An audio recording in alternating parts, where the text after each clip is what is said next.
మరో breaking news చూస్తున్నాం. ఎన్నికల ప్రచారంలో భాగంగా సీఎం రేవంత్ దూసుకుపోతున్నారు. నేడు నిర్మల్, గద్వాల, తుక్కుగూడ, శంషాబాద్ లో ముఖ్యమంత్రి రేవంత్ పర్యటించున్నారు. అంతేకాకుండా నిర్మల్, గద్వాల జనజాతర సభలో ముఖ్య అతిథిగా రాహుల్ గాంధీ పాల్గొననున్నారు. ఉదయం 11 గంటలకు రాహుల్ గాంధీతో కలిసి నిర్మల్ జనజాతర సభకు సీఎం రేవంత్ హాజరు కానున్నారు. సాయంత్రం 5 గంటలకు రాహుల్ గాంధీతో కలిసి గద్వాల జనజాతర సభలో పాల్గొననున్నారు. సాయంత్రం 7 గంటలకు తుక్కుగూడ కార్నర్ మీటింగ్ లో రేవంత్ మాట్లాడనున్నారు. రాత్రి 8:30కు శంషాబాద్ కార్నర్ మీటింగ్ లో పాల్గొననున్నారు. రాజ్యకి ఈ విషయంపై పూర్తి సమాచారాన్ని అందించడానికి మా ప్రతినిధి విక్రాంత్ ఫోన్ లైన్ లో ఉన్నారు. విక్రాంత్, చెప్పండి, ఈ రోజు రేవంత్ పర్యటనలకు సంబంధించి మీ దగ్గర ఉన్న అప్డేట్స్ ఏంటి?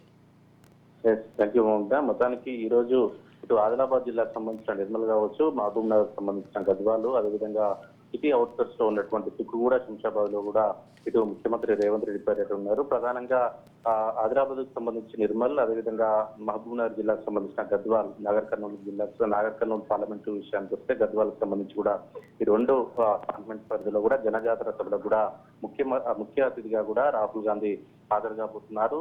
మరి కాసేపట్లో 11 గంటలకు ఇటు రాహుల్ గాంధీ ఆదిలాబాద్ జిల్లాకు సంబంధించి నిర్మల్లో జరిగేటువంటి జనజాతర సభకు కూడా ముఖ్య అతిథిగా రాహుల్ గాంధీ పాల్గొని కూడా ప్రసంగించనున్నారు. దీనికి ముఖ్యమంత్రి రేవంత్ రెడ్డితో పాటు కాంగ్రెస్ పార్టీ సీనియర్ నేతలందరూ కూడా హాజరవుతున్నారు. అదేవిధంగా నాగర్ కర్నూలు పార్లమెంటు విషయానికి వస్తే మహబూబ్ నగర్ జిల్లాకు సంబంధించి గద్వాలకు గద్వాల్లో జనజాతర సభలో కూడా రాహుల్ గాంధీ పాల్గొనబోతున్నారు. ఆ తర్వాత కూడా వెంటనే ఢిల్లీకి బయలుదేరి వెళ్లనున్నారు. సాయంత్రం 7 గంటలకు కూడా ఇటు తుక్కుగూడ, అదేవిధంగా శంషాబాద్ లో కూడా రాత్రి 9 గంటలకు కూడా కార్నర్ మీటింగ్ లో కూడా ముఖ్యమంత్రి రేవంత్ రెడ్డి పాల్గొంటున్నారు.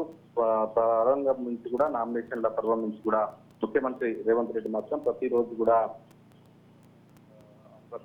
పార్లమెంటు స్థానాలకు సంబంధించి 17 పార్లమెంట్ స్థానాల్లో కూడా ఇప్పటికే అన్ని పార్లమెంటు స్థానాల్లో కూడా భారీ బహిరంగ సభలు, కార్నర్ మీటింగ్లతో కూడా సభలు ఏర్పాటు చేస్తున్నారు. ప్రత్యేకంగా కూడా ఇన్ని రోజుల పాటు కూడా నెల రోజుల పాటు ముఖ్యమంత్రి రేవంత్ రెడ్డితో పాటు కాంగ్రెస్ పార్టీ సీనియర్ నేతలు, మంత్రులంతా కూడా దగ్గరుండి ప్రచారాన్ని ముందుకు సాగించారు. ఈ నేపథ్యంలో కేవలం వారం రోజులు మాత్రమే ఎన్నికలకు సమయం ఉన్న నేపథ్యంలో కూడా ఏఐసీసీ అగ్రనేతలను కూడా రాష్ట్రానికి రప్పించే పనిలో నేతలు, కాంగ్రెస్ నేతలు ఉన్నారు. అందులో భాగంగానే ఈ రోజు మరి కాసేపట్లో కూడా ఏఐసీసీ అగ్రనేత రాహుల్ గాంధీ కూడా రాష్ట్రానికి రానున్నారు. అదేవిధంగా రేపు ఏఐసీసీ అగ్రనేత మరో నేత అయినటువంటి ప్రియాంక గాంధీ కూడా 3 రోజుల పాటు రాష్ట్రంలో పర్యటించనున్నారు. ప్రధానంగా మెదక్, అదేవిధంగా హైదరాబాద్ తో పాటు ఇటు వరంగల్ లేదంటే భువనగిరిలో కూడా భారీ బహిరంగ సభలు ఏర్పాటు చేసి కూడా ప్రియాంక గాంధీ 3 రోజుల పాటు కూడా తెలంగాణ రాష్ట్రంలో కూడా మకాం వేయనున్నారు. ఏదేమైనప్పటికీ రాష్ట్రంలో 17 పార్లమెంట్ స్థానాలు ఉన్న నేపథ్యంలో కూడా 14 నుంచి 15 పార్లమెంట్ స్థానాలను కైవసం చేసుకునేందుకు కూడా రాష్ట్ర కాంగ్రెస్ పార్టీ మొత్తం తీవ్ర ప్రయత్నాలు చేస్తా ఉంది. అందులో భాగంగానే